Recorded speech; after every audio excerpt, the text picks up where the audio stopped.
Welcome to Popternative, where we dive into topical discussions from the worlds of pop culture, social media, and sports. Here is your host, Peter Remoliotis, aka PD Beats. Peter Beats here, speaking to Stefanie Scott about The Girl in the Woods, coming to Peacock. Thank you so much for being here.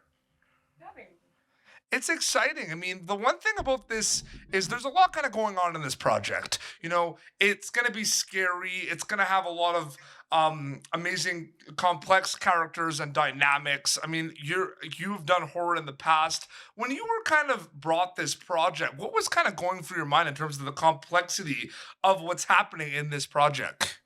Yeah, I was really excited because I'd never really read anything like that before, especially, I mean, for me to play that character who grew up in a cult, which is this completely other world where the way they're raised is so different. The clothes that they wear, there's really no gender in the cult because the girls and boys are raised the same to fight.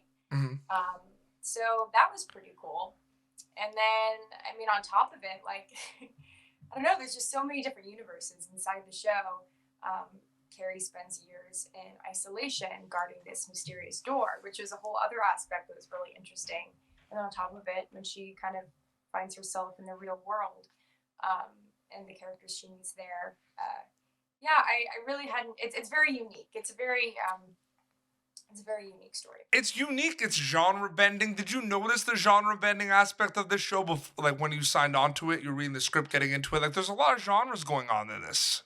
Honestly, when I first read it, I hadn't really received any of the episodes when I first auditioned for it, so I didn't know what the heck it was about. I think I got the pilot, and just from the pilot itself, you don't really. It goes so far beyond what's in the first episode, so I really had no idea any of the stuff I was going to be doing. That way, when I got the show and I got to read all 8 episodes, I was shocked. I couldn't believe I got this opportunity to play this role, take this on, and to go on this journey.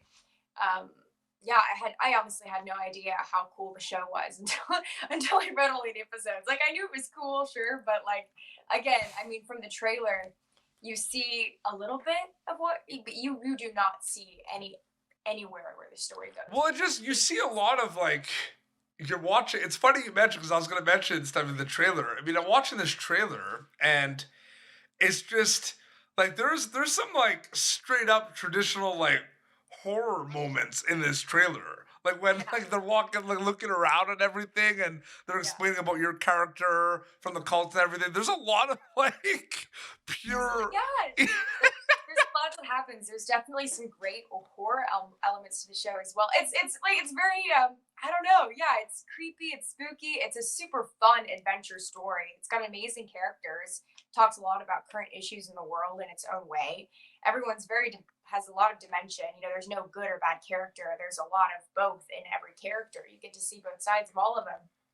But yeah, the horror part is pretty cool as well. We had so Kristen Ritter directed our first 4 episodes, and she's fantastic. And she did such an amazing job with like the character development and making you really fall for the characters and all of this whole storyline. So they all kind of go together, whatever. But then our last 4 episodes were directed by Jacob Chase, who has done quite a bit of directing horror in the past. Yeah, I was about to say, yeah. He was so great at honestly everything. The stuff that he came up with to do, like, honestly, we didn't have a lot of time either because the show, we shot it really fast. He was incredible, especially with all of the really, really, like, I feel like upping the level in the horror game. But because you enjoy horror and you've worked in the horror genre with like Insidious and everything, did that, I mean, you mentioned like, it sounds like you were also drawn towards like the adventure component of the show as well, but did the spooky aspect of it like draw you in a lot too? Oh, for Yeah. sure. I mean, the spooky aspect is so mysterious as well because we don't really know what the spooky thing is until the show kind of moves on a little bit. You kind of get to see what the monsters are, what's really going on, and it is kind of bending in a way. You don't really realize what it's about at first, which I love. Again, what I was saying with the trailers, I love that you don't see where the show goes, and they didn't give any of it away. Oh, absolutely. What are you hoping they get out of it when they get to watch a Girl in the Woods, like takeaway wise? Like we mentioned, it has a lot going on, but I want to dive into it a little bit more. Like, what are you hoping they get out of it when they watch the show? I don't know. I hope people enjoy it and have a good time, and like I don't know. I guess enjoy the characters, maybe see themselves in a bit of the characters. I mean, it touches on a lot of different subjects, environmentalism, LGBTQ plus. It's got all these like interesting storylines amongst like the horror, but what I really like about it is it's not very like I don't know, it's all done in a very organic way, which I guess is kind of it's interesting because all the life stuff is very organic in the show. Yeah. But then like it kind of like goes on crack when we like get all of the elements. That stuff's like so far not from like normal. But I don't know, it's an interesting balance, I guess, that I really like. Oh, absolutely. And this is going to be streaming on Peacock. And I find this very interesting because if you look at a lot of the things that you worked on in the past, you have had a chance to work on an amazing amount of like a variety of amazing projects. You've worked on a lot of really cool projects in the past, Stephanie, which I think is awesome. And because of a lot of these streaming services, a lot of those projects, although you filmed these like years ago, right, don't really have a shelf life anymore because people have access to them. I'm just curious what you think about that aspect of things as well. I find that very interesting as well, how we're getting able to kind of see a lot of content from years ago that you were in as well. Like, what do you think? Have you thought about that landscape at all? Because I find that very interesting.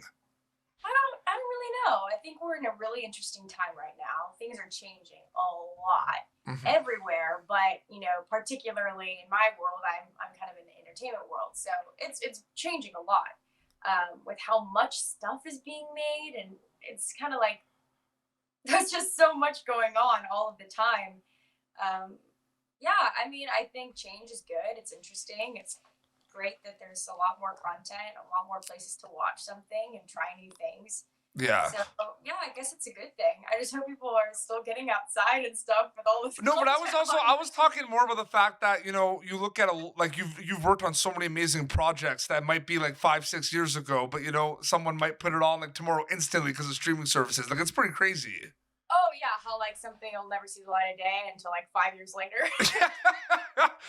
Well, it's interesting too because I remember, when Disney Plus like drops, they said they were gonna have all the Disney Channel movies and shows and everything, and Ant Farm and everything. There must have been kind of a resurgence of mentions and everything because I find that very interesting too because those shows were really important for a lot of people. They don't really have a shelf life thanks to streaming services now. Yeah, yeah. I don't know. I mean, yeah. I guess it's a good thing. I think it's nice. Maybe people get to see the show that they didn't get to see it a long time ago. But Yeah. I mean, I honestly don't know. I'm just kind of here. Yeah. No, absolutely.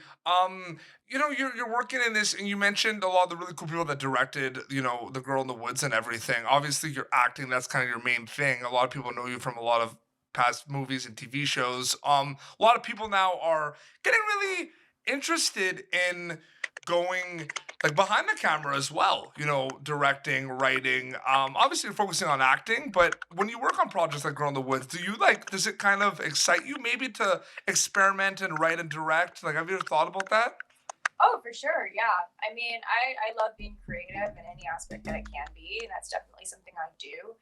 Um, yeah, I would love more opportunities to do that. I definitely have some opportunities I'm working on right now, which is pretty exciting, but I can't really speak too much on them yet. No, I know it's crazy. And has it hit you that people are gonna get to see your show? Like it's pretty crazy. Like you make this show, and then the whole other side of things is people are gonna get to see it. Like it's pretty crazy.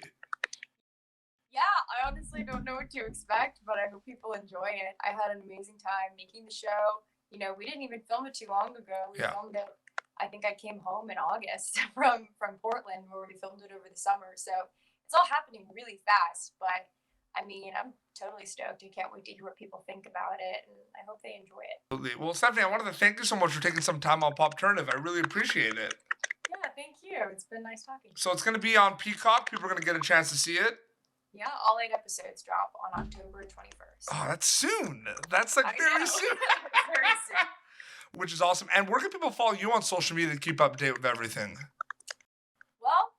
I have an Instagram. It's my name, Stefanie Scott. I have Twitter. It's Stefanie Scott. Facebook. I think I've got all of them. Well, I'm not on like TikTok or anything like that, but I'm on like the ones that have been around for a little while.